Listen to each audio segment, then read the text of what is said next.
This footage was captured in the late 1990s at an undisclosed location and is part of a top-secret government document leak. A commercial aircraft is documented disappearing through a circular atmospheric disturbance. The disturbance has been identified by experts as being consistent with a portal to another place and time.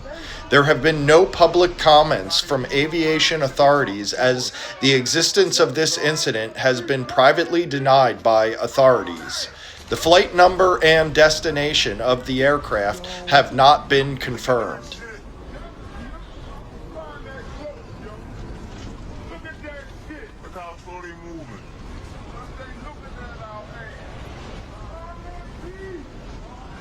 It's almost over, y'all.